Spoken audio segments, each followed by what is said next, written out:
안녕하세요. 전 쓰레기 같은 전 남편 덕분에 성공한 사업가가 된 40대 돌싱녀입니다. 이혼을 한 지도 시간이 꽤 흘렀고 그래서 그런지 잊고 지낸 시간이 많았는데 아이스 아메리카노를 테이크아웃해서 마시다 이 커피 때문에 울고 웃었던 결혼 생활이 문득 떠올라 사연을 쓰게 되었어요. 긴 이야기가 될 수 있지만 한번 들어보실래요? 저와 남편은 같은 회사에 다니고 있었어요. 전 신입사원이었고 남편은 팀장님, 나이 차이는 9살이나 났었죠.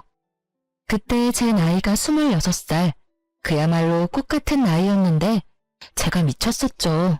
이상형도 아닌 남자와 사랑에 빠져 결혼까지 하게 되었으니 말이에요.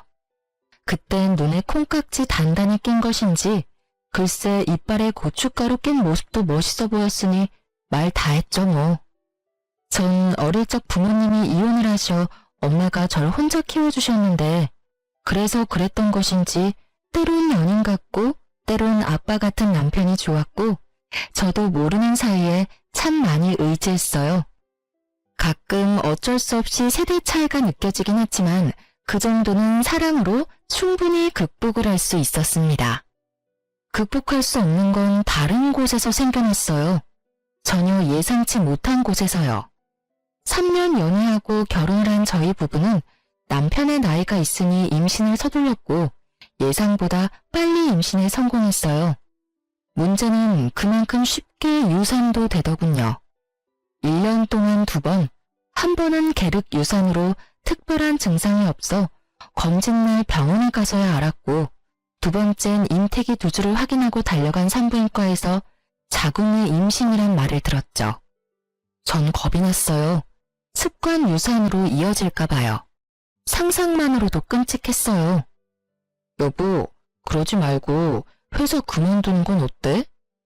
응? 회사를? 그래, 당신 요즘 너무 힘들어 보여. 충분히 좀 쉬면서 몸 관리도 해. 아무래도 회사 다니면 알게 모르게 스트레스도 많이 받고 여러모로 집에서 쉬는 게 좋을 것 같아. 어때? 아무리 그래도 첫 회사이기도 하고 사실 아기 낳으면 회사 생활 다시 하기 힘들 텐데 아무래도 이대로 그만두긴 좀 아쉽기도 해. 그리고 아기 태어나기 전에 돈도 같이 벌어두면 좋잖아. 돈 걱정은 말고 내가 있는데 돈 걱정을 왜 해? 그리고 아기 낳고도 회사 다시 다니면 되지. 우리 엄마도 있고 장모님도 계시잖아.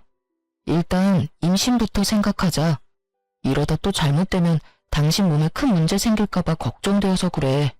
알겠어. 그렇게 하도록 할게. 결국 전 남편의 권유대로 회사를 그만두게 되었죠. 한동안은 좋았어요. 대학교를 다니면서도 아르바이트를 쉬어본 적이 없었는데 쉬게 되니 이유가 어찌 되었든 좋긴 하더군요. 하지만 몸이 편해진 대신 정신이 힘들기 시작했어요. 남편은 생활비를 주는 대신 저에게 맘 편히 쓰라며 체크카드를 주었는데 그게 화근이었죠. 처음엔 10만 원, 그 다음은 5만 원. 그렇게 시작된 연락은 어느새 카드를 긁을 때마다 오기 시작했습니다. 여보, 택시 탔어? 방금 문자 왔던데? 오늘 엄마 집에 간다고 했었잖아. 엄마가 반찬 챙겨줬는데 너무 무거워서 택시 탔어. 버스 정류장까지 거리 꽤 되는 거 알잖아. 그 무거운 걸 들고 갈 자신이 없었어. 그렇다고 기껏 싸주는 음식 버스 못 탄다고 두고 올 수도 없고. 왜? 아까워? 아니, 생전 택시 안 타는 사람이 택시 탔다고 문자가 오니까 무슨 일인가 해서 연락했지. 생전 택시 안 타는 사람은 개뿔? 여보, 나도 택시 편한 거 잘 알고 택시 참 좋아라 했어. 그런데 당신이 이렇게 눈치를 주는데 어떻게 택시를 타고 다녀? 눈치를 주긴 눈치 보지 말라니까. 편하게 써, 편하게. 난 그냥 혹시나 카드 분실한 건 아닌가 해서 연락해봤어. 여보, 진짜 눈치 주는 거 아니니까 편하게 써. 눈치란 뜻을 모르는 것인지 남편은 눈치 보지 말라면서 행동은 달라지지 않았어요. 내가 벌어 내가 쓰는 자유로운 소비 생활을 하던 예전과는 달리 남편 돈으로 하는 생활은 생각보다 더 힘들더군요. 이렇게 눈치가 보이다 보니 친구 한 명 만나는 것도 참 그렇더라고요. 아무래도 만나게 되면 어쩔 수 없이 돈을 쓰게 될 테고, 그렇게 되면 또 전화가 올 테니까요. 무슨 연유로 쓰게 됐는지 설명을 하면 그만이지만 그 설명하는 것도 어느 순간 싫더라고요. 그렇게 친구들과 만남을 피하던 어느 날, 제일 친한 친구가 집 근처라며 만나자고 연락이 왔습니다. 집 바로 코앞이라는데 그것마저 거절하기가 좀 그렇더군요. 거기에다 남편의 눈치 때문에 스트레스도 많이 쌓였던 터라 이참에 수다나 떨며 스트레스나 풀고 오자 싶었어요. 그렇게 친구를 만났고 친구는 제 얼굴이 안 됐다며 몸보신을 시켜주겠다고 하더군요. 장어집에 왜 소고기까지 파는 것인지 친구는 장어의 소고기에 닥치는 대로 시켰고 계산할 때 보니 10만 원을 훌쩍 넘겼더라고요. 처녀 때라면 친구가 사준다고 했어도 더치페이를 했겠지만 지금은 계산대에서 한 발 물러서 있는 제가 얼마나 비참하던지. 그런 제 마음을 눈치챘는지 친구가 커피는 저보고 사라고 하더라고요. 전 알겠다며 친구와 커피집으로 향했고 친구는 일부러 브랜드도 없는 테이크아웃 전문점으로 절 이끌더라고요. 아무 말 하지 않아도 제 상황을 다 알아채주고 이해해주는 친구의 배려에 눈물이 왈칵 쏟아질 뻔했어요. 한 잔에 1,800원, 아직도 기억합니다. 두 잔에서 3,600원. 정확히 3,600원을 결제하고 10초도 지나지 않았는데 남편에게서 전화가 오더군요. 일은 안 하고 휴대전화만 들여다보고 있는 것인지 빨라도 그렇게 빠를 수가 없었어요. 여보세요? 당신 오늘 외출한다는 말 없었잖아. 누구 만났어? 커피 마시는 것 같던데. 혜정이 만났어. 나랑 제일 친한 친구. 혜정이가 내 얼굴이 안 좋다고 비싼 점심 사줘서 내가 커피 한 잔 사줬어. 그것도 안 돼? 아니, 난 오늘 나간다는 말 없었는데 갑자기 승인 문자가 오니까 혹시나 해서. 그래, 좋은 시간 보내다 들어가. 그놈의 혹시나 해서. 정말 혹시나의 히읗자만 들어도 치가 떨리는 지경이었어요. 전 그날 결국 폭발을 해버렸고 남편이 돌아오자마자 분노의 랩을 쏟아냈어요. 나왔어.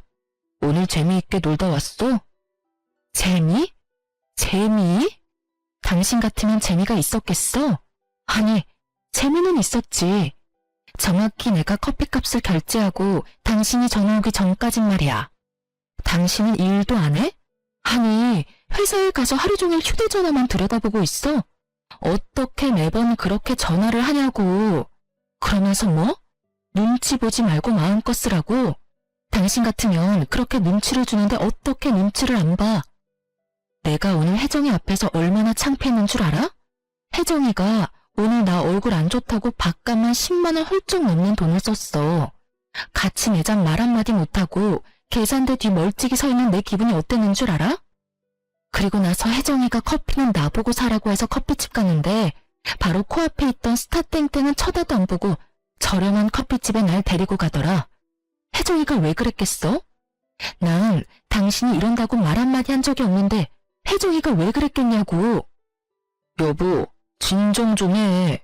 난 그런 뜻이 정말 아니고 혹시나 해서 전화를 했던 거야. 그놈의 혹시나. 혹시나 타령 좀 그만해. 아주 지긋지긋하다고. 카드가 분실될까봐 그렇게 걱정이면 차라리 나한테 현금을 줘. 그럼 내가 딱 쓸 만큼만 들고 다닐 테니까. 이게 도대체 뭐야? 나 이렇게 감시하고 돈으로 치사하게 굴려고 결혼하자고 했어? 이딴 식으로 눈치 주려고 회사까지 그만두라고 했냔 말이야. 전 그야말로 대성통곡을 했습니다. 너무 서러웠어요. 그간의 서러움이 폭발하고 나니 쉽게 진정이 되지 않더군요. 얼마나 울었는지 남편이 무릎까지 꿇고 싹싹 빌고 사정사정을 하는 모습에 가까스로 그쳤을 땐 목이 다 쉬어 목소리도 나오지 않았어요. 내가 진짜 미안해. 당신이 그렇게까지 생각할 거라고는 생각도 못했어.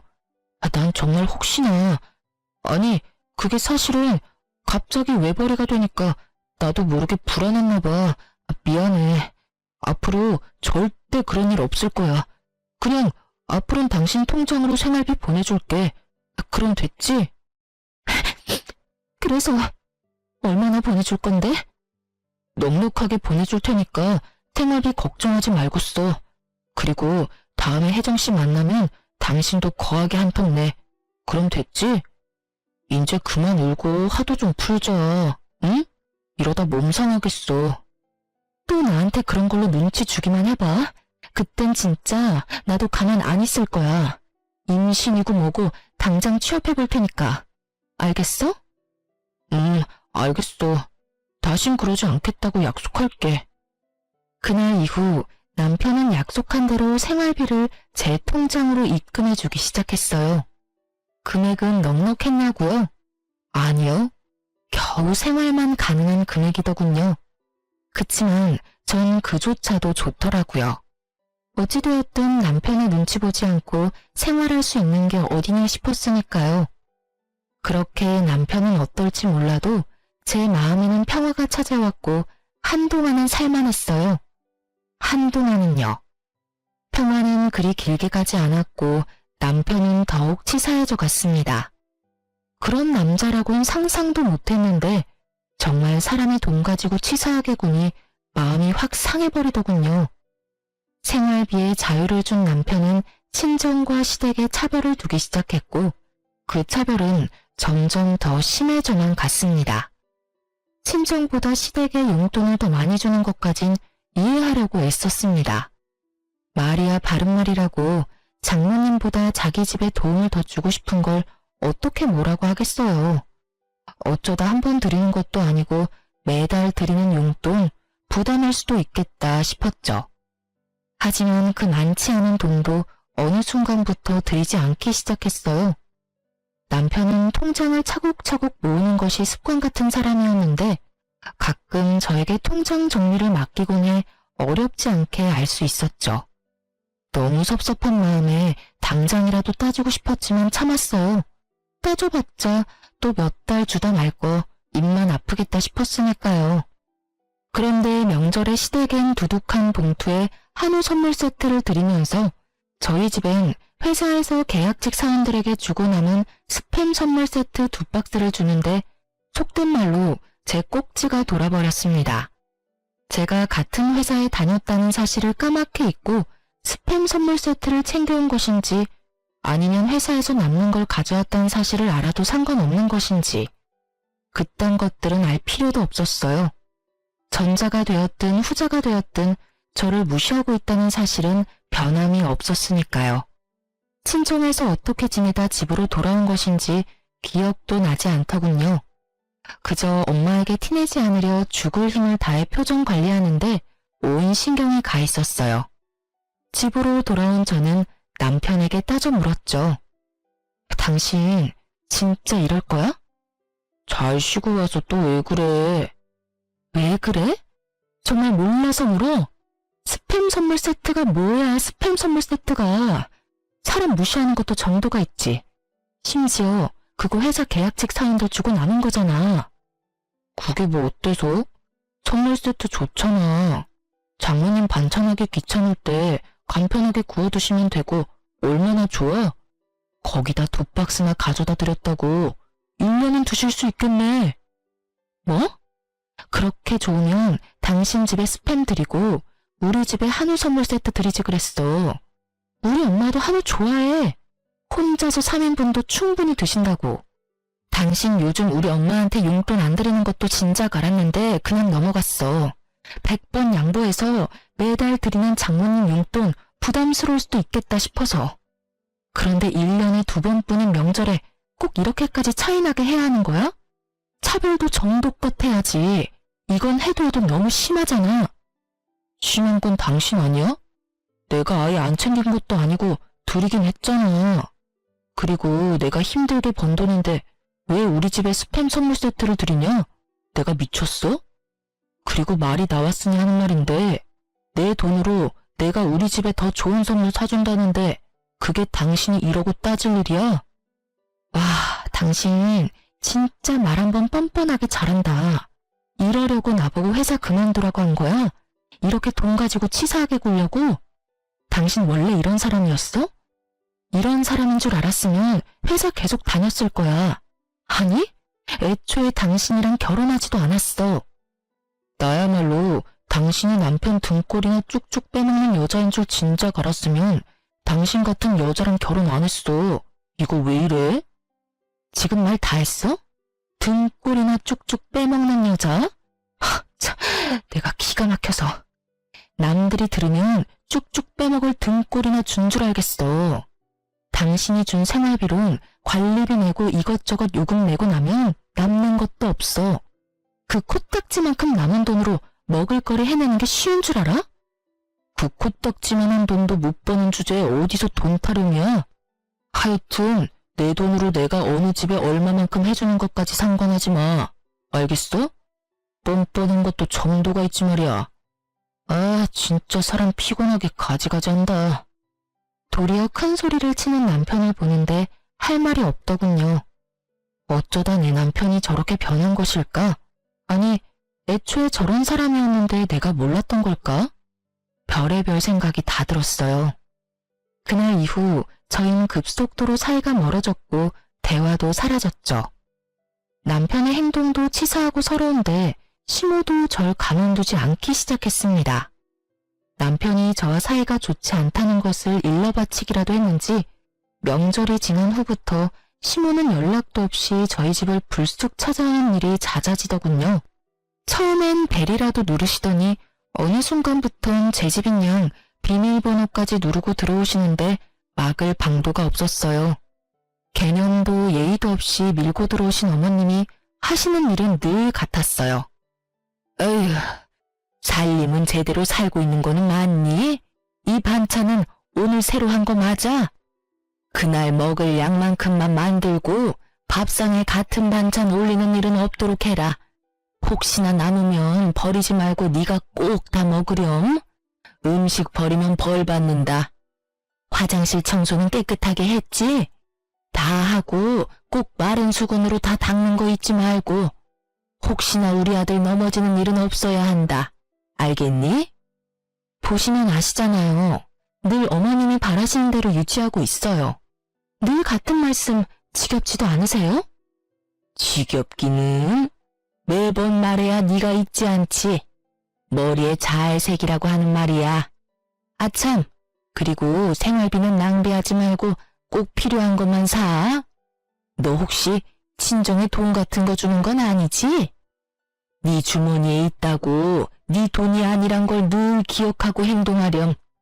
너도 회사 생활 해봤으니 알 거 아니니? 돈 벌기가 얼마나 힘드니? 우리 아들은 네 생활비 주느라 밤낮 없이 일하는데 넌 집에서 놀면서 돈이나 펑펑 쓰고 그 팔자 참 부럽구나 부러워. 임신한다고 회사까지 그만뒀으면 무슨 소식이라도 있어야지. 임신도 못해 돈을 벌기는커녕 집구석에서 놀고 먹어. 우리 아들만 고생이구나. 그놈의 돈 버는 아들 유세. 정말 말로도 목을 조여올 수 있다는 걸 그때 알았습니다. 상황이 이렇다 보니 임신은 꿈과 같은 것이었습니다. 차라리 회사에 다닐 땐 임신이라도 됐었는데 퇴사 이후엔 임신이 된 적조차 없었으니까요. 거기에다 남편과의 사이도 좋지 않으니 임신에 대한 의지마저 사라진 지 오래였어요. 참고 또 참던 저는 이대로는 안 되겠다는 생각이 들었고 몰래 가지고 있던 비상금을 쓰기로 했어요. 퇴직금과 그간 모은 돈을 적금으로 묶어뒀었는데 그걸 깨기로 한 것이었죠.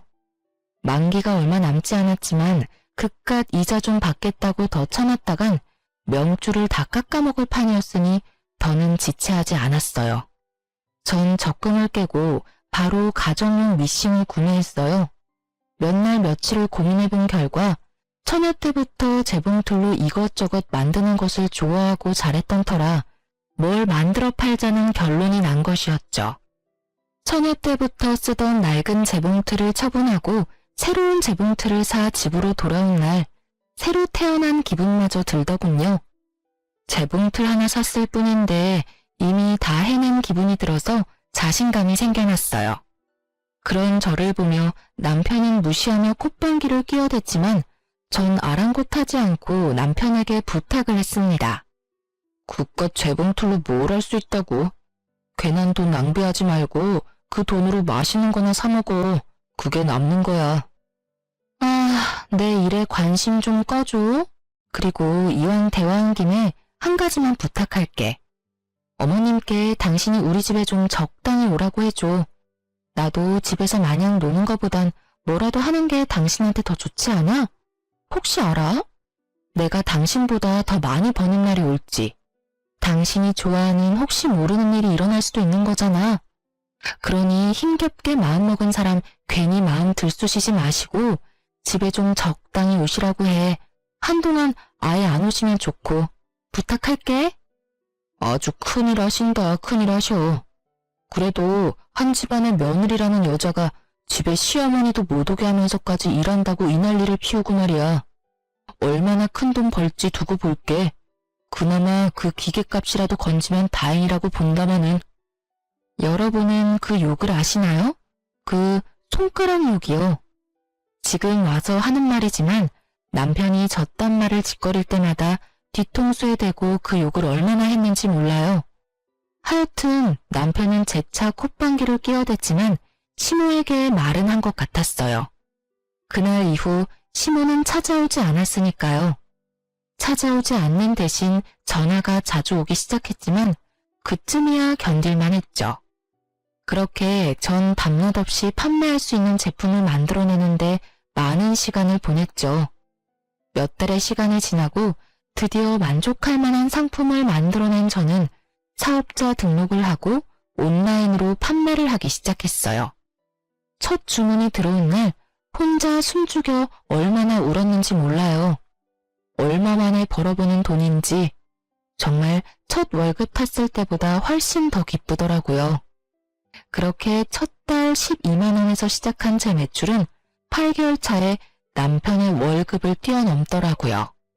하루에 3시간 이상 자본 적이 없었고 재봉틀을 밟지 않을 땐 무조건 공부하고 연구한 결과가 운 좋게도 빠르게 나타나 주었습니다. 단골도 늘어나고 신규 회원 유입도 많아지니 그만큼 주문량도 늘어갔습니다. 그 덕분에 1년이 넘어가던 때에 전 적당한 사무실을 얻고 직원도 생기게 되었어요. 사업이 번창하는 대신 남편과는 더욱 멀어져만 갔고 시모의 폭언은 점점 선을 넘고 있었습니다. 분명 음성통화인데 왜 영상통화를 한 것 같은 느낌인지 시모와 전화통화를 하고 나면 시모의 잔뜩 구겨진 얼굴이 그려서 기분이 몇 배는 더 나쁘더군요. 넌 도대체 뭐하고 돌아다니길래 연락도 안 받니? 저도 요즘 일하고 있다고 말씀드렸잖아요. 요즘 일이 좀 바빠져서 전화 못 받았어요. 참나, 누가 들으면 아주 큰 사업이라도 하는 줄 알겠다. 유세도 그런 유세가 또 없구나. 집구석에서 재봉틀질이나 해서 벌면 얼마나 번다고 그 난리야? 그리고 일하면 시애미 전화 받지 말란 법이라도 있니? 지금 그걸 변명이라고 하는 게야? 넌 도대체 친정에서 뭘 배워서 시집으로 온 게야? 이따위로 굴 거면 당장 그거 때려치우거라. 어머님, 당장 때려치우면 저희 집 생활이 안 돼요. 어머님 잘난 아들이 생활비조차도 안 준 지 오래됐거든요. 남편은 제가 재봉틀을 사고 난 뒤부터 생활비를 줄이기 시작하더니 그마저도 주지 않은 지 오래되었고 전 더럽게 치사해서 별말하지 않고 있었어요. 득달같이 화려내던 시모도 제 말을 듣고선 어버버 하더니 전화를 끊어버리더군요. 네가 얼마나 돈을 펑펑 썼으면 내 아들이 생활비까지 끊었겠어? 이래서 집안은 여자가 잘 들어와야 한다고 했거늘 남편을 잘 보필하길 하나 그렇다고 능력이 좋긴 하나 남들 다 낳는 애도 못 낳고 누굴 탓하겠니? 너 같은 것도 며느리라고 모시고 사는 내가 등신이지. 아이고 속 터져. 끊어라. 네 목소리 계속 듣고 있다간 화병으로 쓰러질 것 같으니. 누가 하고 싶은 말을 누가 하는 것인지. 상황이 이렇게 되니 정말 이젠 이혼해야 하나 싶더라고요. 능력 없고 남편을 사랑하던 예전과는 달리 지금은 혼자 살아갈 능력도 되고 무엇보다 남편을 이제 사랑하지 않으니까요. 아니, 사랑하지 않는 걸 넘어 남편의 꼴도 보기 싫은 지경이었어요. 전 이혼을 심각하게 고민하기 시작했어요. 그러던 어느 날 저의 심각한 고민을 한 방에 날려줄 광경을 보게 되었습니다. 그날도 남편이 늦는다고 문자가 왔고 전 지난날보다 매출이 2배가량 늘어 기분이 좋았던 터라 그간 미뤄왔던 데이트 약속을 잡았어요. 바로 친정엄마와의 데이트요. 오랜만에 엄마와 만나 쇼핑을 하고 고급 한정식 집으로 저녁을 먹으러 갔어요. 엄마와 함께 입구에 들어서는 순간부터 제 시선을 사로잡은 여자가 있었어요. 나이는 많아봤자 20대 중후반쯤 되어 보이는 여자가 몸에 걸치고 손에 든 것만 해도 차 한 대 값은 좋게 넘어 보이는데 저도 모르게 시선이 가더군요. 언뜻 드는 생각에 집에 돈이 많은가? 했던 것 같아요. 그렇게 엄마와 전 제대로 잘 대접받은 기분이 드는 저녁을 먹고 가게를 나서고 있었습니다. 엄마는 오랜만에 딸과 한 데이트가 좋으셨는지 소녀처럼 신나셨더라고요. 딸, 엄마 오늘 진짜 기분 좋아. 딸이랑 이렇게 쇼핑도 하고 이런 곳에서 밥도 먹고. 그래? 앞으로는 이런 데이트 자주 하자. 엄마가 이렇게 신나하니까 나도 스트레스 풀리고 좋아. 자주는 말고 가끔 해, 가끔. 우리 딸 힘들게 돈 벌어서 엄마한테 다 쓸 일 있니? 아주 가끔 1년에 한 번 정도만 데이트해. 아유, 엄마. 딸 이제 돈 잘 벌어서 이 정도는 하고 살아도 돼. 평소에 일만 하느라 돈 쓸 시간도 없는데 이런 데라도 쓰고 살아야 또 열심히 돈 벌 에너지가 생기죠. 그러니까 엄만 그런 걱정하지 말고 시간이나 내주세요. 딸이랑 데이트할 시간. 그렇게 하하호호 엄마와 완벽한 데이트였는데 그 완벽을 산산이 조각내는 광경이 펼쳐지고 있었습니다. 기억하시나요? 제가 조금 전 입구에서 봤던 그 명품을 휘감은 여자. 그 여자도 식사를 마쳤는지 입구에서 멀지 않은 곳에 서 있었는데 글쎄 그 여자가 제 시댁 식구들과 함께 있는 것이 아니겠어요? 엄마도 걸음을 멈추고 저에게 사돈들이 아니냐며 물어오더군요. 그때였어요. 어디선가 나타난 남편이 숨 쉬는 것보다 자연스럽게 그 여자 어깨에 팔을 두르는데 전 어이가 없어서 웃음이 나더군요. 사연을 들어보면 그런 장면을 보게 되면 큰 충격에 휩싸이거나 배신감에 눈물이 난다는데 전 그냥 어이가 없었어요. 40대 아저씨와 20대 아가씨가 다정히 어깨를 두르고 있는 모습이라니. 상상해보세요. 여러분도 웃기지 않나요? 절 더 어이없게 만들었던 건 그 인간들의 대화 내용이었어요. 그 인간들은 당연히 저와 엄마가 그곳에 있는 걸 꿈에도 몰랐고 말인지 방귀인지 알 수 없는 대화를 이어가고 있었습니다. 다시 말하지만 엄마는 우리 새아가가 너무 마음에 드는구나. 아, 새아가라고 불러도 되지? 그럼요, 어머님. 편하신 대로 불러주세요. 그래, 하여튼 이 엄만 우리 새아가가 너무 좋구나. 어디서 이런 아가씨를 다 만난 게야? 이런 아가씨를 만날 수 있는 녀석이 왜 그런 년이랑 결혼을 해서는 이게 뭐니? 번거롭게 이혼해야 해. 우리 새아가는 이혼하는 너 기다려야 해. 엄마는 너 이혼할 동안 그런 년 계속 보고 살아야 해. 그 잘못된 결혼 하나 때문에 이게 무슨 고생이야? 에휴, 어찌되었든 넌 빨리 그 빌어먹을 년이랑 빨리 이혼이나 해. 이혼하는 대로 우리 새아가와 서둘러 재혼하고. 어머니, 자꾸 년년 하지 마세요. 우리 다은이 놀랜다고요.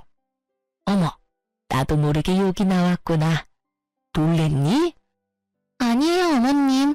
오빠한테 들어보니 욕먹을만 하더라고요. 집에서 놀고 먹으면서 집안일도 제대로 안 하고 돈 타령만 한다고 하던데. 욕 들어도 싸죠, 어머님. 그렇지? 역시 우리 세아가는 나랑 통하는구나.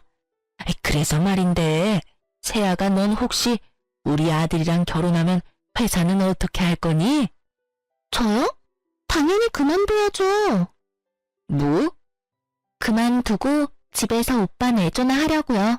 오빠, 내가 내조 잘해줄 테니까 걱정하지 마. 집에 생활비도 안 줘도 돼. 우리 아빠가 나 시집 가도 주던 용돈은 계속 준다고 하셨거든. 오빠 월급은 오빠가 알아서 해. 난 아빠가 주는 용돈으로 충분하니까 말이야. 그래? 고마워, 자기야. 역시 내가 여자 하나는 잘 골랐단 말이야. 말해 뭐하니? 세아가 우리 집에 와줘서 고맙구나. 상간녀의 말에 남편 눈과 시부 얼굴에 웃음꽃이 피더군요. 집에 돈 한 푼 들이지 않을 때부터 알아봤어야 했는데 제가 아니랬던 거죠. 설마 바람까지 피울 거란 생각조차 못했으니까요. 그것도 저렇게 젊은 여자와 바람을 피우다니 어떤 면에선 참 대단하다는 생각도 들더군요. 그 당시 남편 나이가 40이었는데 겉모습은 50대는 좋게 되어 보이는 노안 중의 노안이었거든요. 그런 남편에게 20대 여자가 꼬이다니. 나만큼이나 눈빛 여자가 있다는 사실에 놀랍기도 했어요. 제가 여러모로 감탄을 하고 있는 사이 이 모든 상황을 지켜보던 엄마는 당장이라도 누구 머리채라도 집어뜯을 기세로 팔을 걷어붙이기 시작하셨고 전 뜯어 말렸어요. 내 저것들을 그냥... 엄마, 잠시만 기다려봐. 뭘 기다려? 이런 건 현장 급습이 답이라고 이거사. 엄마, 현장 급습을 한다고 돈이 생겨 밥이 생겨? 기다려봐. 내가 다 알아서 할 테니까. 지나치게 차분한 저의 모습을 본 엄마는 의아해하시는 것도 잠시 저의 뜻을 따라주셨어요. 그렇게 완벽한 하루뿐 아니라 결혼 생활마저 산산조각난 저는 차분하게 복수를 준비했습니다. 사연에서만 듣던 흥신소, 그 흥신소 능력이 생각보다 더 좋더군요. 작업비를 넉넉하게 들였더니 생각보다 더 빠르게 탈탈 털어주시더라고요. 벌써 끝나셨나요? 뭐 길게 따라다닐 필요도 없던데요. 며칠 찍은 사진만으로도 충분하실 겁니다. 그리고 또 말씀드릴 것이 있는데 그 상간녀 말이에요. 부잣집 아가씨 아니던데요. 부잣집은커녕 고아의 술집 여자입니다.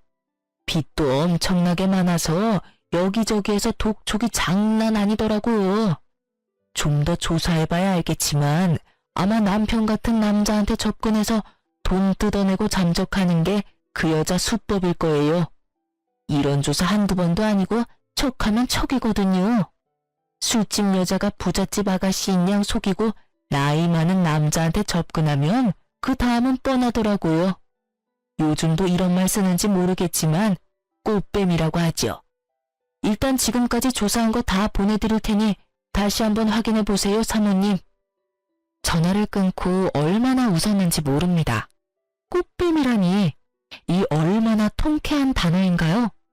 상간녀가 부잣집 아가씨인 줄 알고 입이 귀에 걸리던 그 인간들의 얼굴이 떠오르며 그야말로 눈물 쏙 빠지게 웃었어요. 생각지도 못한 상간녀의 정체에 전 계획보다 빠르게 이혼을 진행했어요. 상간녀 소송도 하지 않기로 했죠. 혹시나 소송 과정에서 상간녀의 정체가 드러나면 그거야말로 말짱 도루묵이 될 테니까요. 전 남편에게 준비한 외도 증거만을 내밀며 이혼을 요구했어요. 이거 받아. 이게 뭔데? 준비된 증거물들을 건네니 남편은 조금 놀란 듯 했습니다. 그렇겠죠. 저를 집에서 밥이나 축 내는 밥순이 정도로 알고 있었을 텐데 그런 걸 건네니 놀라지 않을 수가 없었겠죠. 사진들을 살펴보던 남편은 오히려 잘 됐다는 투로 말을 하더군요. 차라리 잘 됐네. 그렇지 않아도 어떻게 말을 꺼내야 할지 고민이었는데 우리 이혼하자.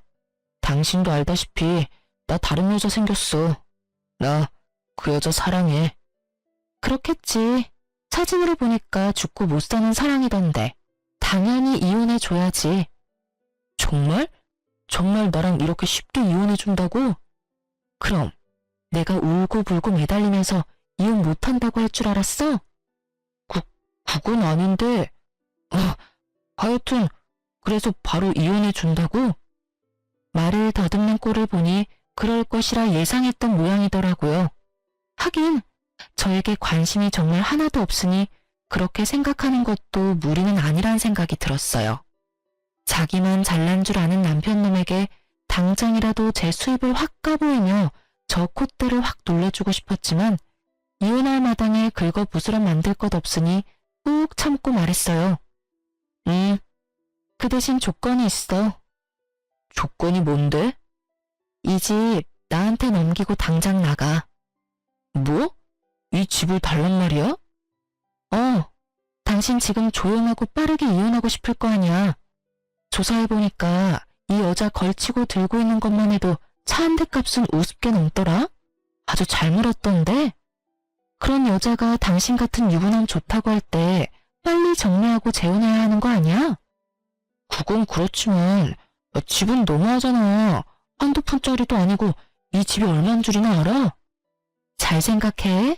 난 당신이 이 집 주지 않으면 있는 힘껏 지저분하게 굴어서 그 여자도 당신도 지긋지긋해서 치를 떨게 만들어줄 자신 있어. 뭐 그러다 보면 회사에 소문도 퍼질 테고. 계산 빠른 당신이라면 이미 타산 나왔을 텐데. 어때? 이 집 정도면 싸게 이혼하는 거 아니야? 이 집만 주면 상간녀 소송도 안 할게.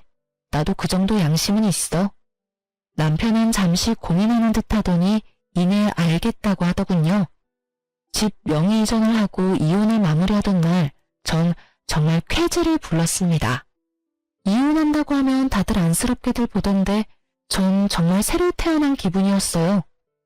이혼도 하고 집도 가지게 된 저는 차분히 기다렸습니다. 저를 버리고 택한 상간녀가 알아서 저의 복수를 다 해줄 테니까요. 전 흥신소를 통해 남편과 상간녀의 뒤를 꾸준히 밟고 있었고 저의 구세주 상간녀는 전 남편과의 결혼을 요리조리 피하며 전 남편의 재산을 야금야금 축내고 있더군요. 저에게 체크카드 한 장 주고 그렇게 전화질을 해대던 전 남편놈은 우편에 홀리긴 단단히 홀렸는지 차까지 사주더군요.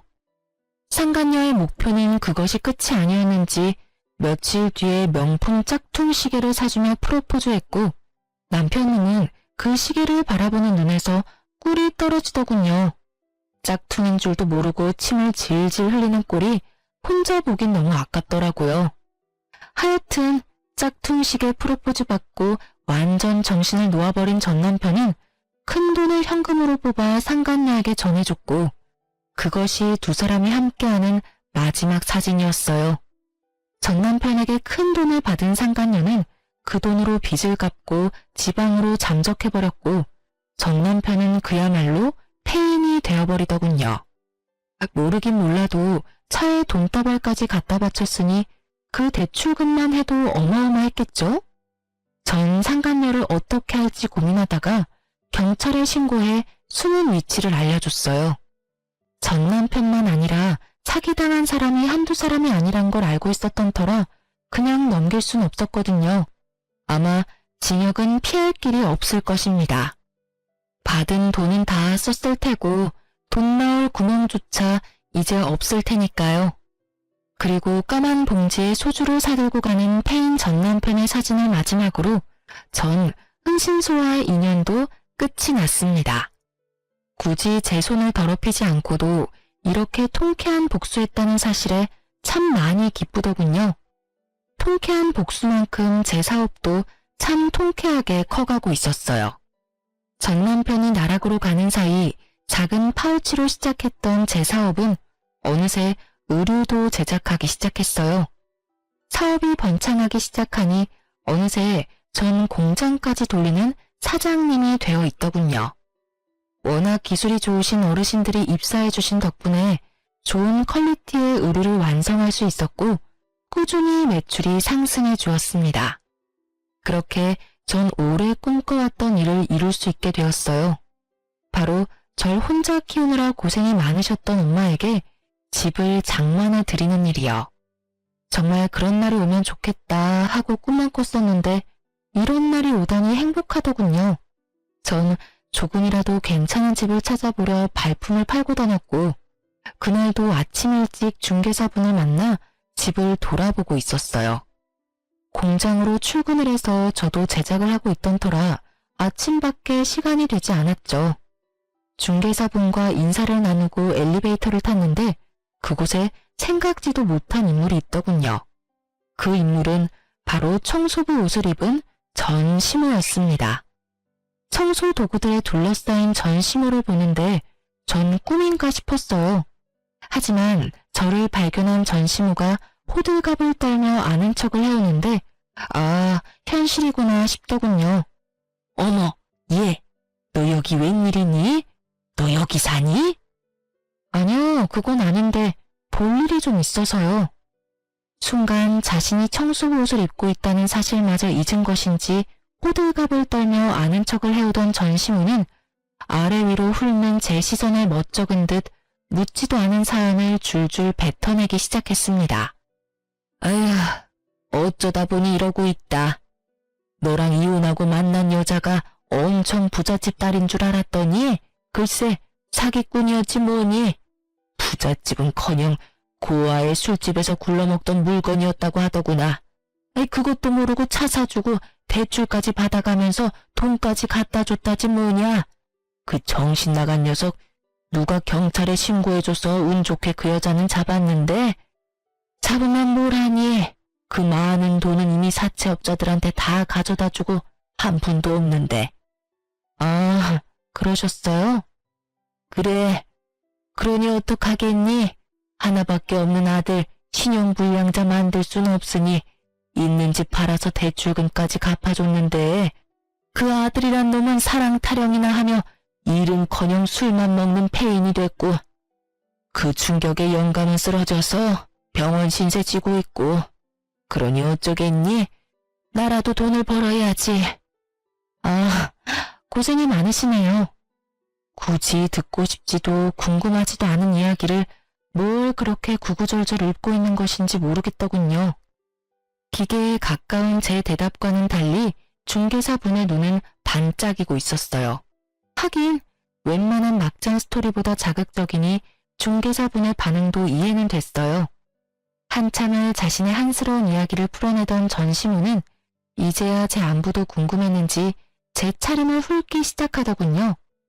평소에 전 제가 만든 옷을 주로 입고 다녔는데 그날도 마찬가지였어요. 그 당시에 힘쓰고 있던 상품은 트레이닝복 바지였는데 그날 그 바지를 입고 있었죠. 그리고 상의는 아마 후드티 정도였던 것 같아요. 차려입은 차림이 아닌 편한 차림이었으니 시모 눈엔 자신과 비슷한 처지로 보였나 봐요. 뭐 너도 꼴을 보아하니 알만하구나. 집 한 채 뜯어가더니 그걸로 사업이라도 하다가 말아먹었니? 복상 망했니? 아무리 그래도 젊은 애가 좀 꾸미고 다니지 운동복 차림이 뭐니? 망했냐며 물어보는 전시모의 미소가 얼마나 역겹고 더럽던지. 자신의 꼴이 그러하니 저도 망해야만 한다는 그 심보가 참 알만하더군요. 오던 복도 도망가게 하는 그 섬뜩하고도 비열한 미소를 보며 전 대답할 가치를 잃었어요. 제가 아무 말 하지 않고 있자 제 어깨를 두드리며 무슨 말을 하려는 듯 했는데 전 빠르게 손을 피해버렸어요. 그런 저의 행동에도 민망하지도 않은지 전시모는 갈 곳 잃은 자기 손을 거두고 말하기 시작하는데 위로랍시고 하는 말이 전혀 와닿지는 않더군요. 망하면 또 어떠니? 나이도 젊은데. 그러지 말고 다시 우리 애랑 잘해보는 건 어떠니? 둘이 힘 합쳐서 장사라도 하면 좋을 텐데 아예 다 말아먹은 건 아니지? 어디 학교 앞에 가게라도 얻어서 떡볶이집이라도 하면 너하고 우리 식구 밥은 먹고 살진 않겠니? 잘 생각해보렴. 그나저나 넌 여기 무슨 일이니? 이 아침부터. 전 다시 우리 애랑 잘해보는 건 어떠니 해서부터 전시모의 뻔뻔함에 잠시 정신줄이 나가버렸고 그저 멍하니 전시모를 보고 있었어요. 제가 아무런 말도 하지 않고 있자 돌아가는 상황을 대충 알아챈 중개사분이 나서주시더라고요.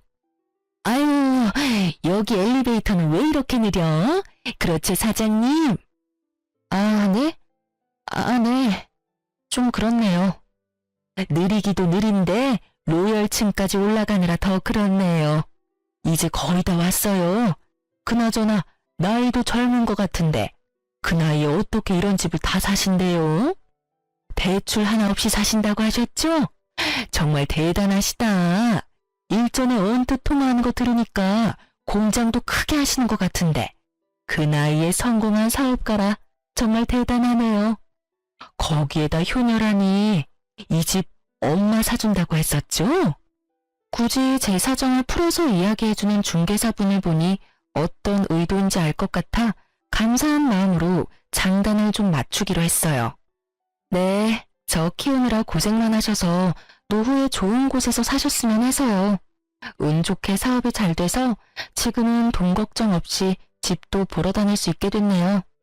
몇 년 전만 해도 전 남편 생활비 카드 쓰면서 1,800원짜리 커피 사 먹는 것도 눈치 보면서 살았는데 그러고 보면 사람 인생이란 거 참 모르는 거예요. 그렇지 않나요? 네? 1,800원 쓰는 것도 눈치를 줬다고요?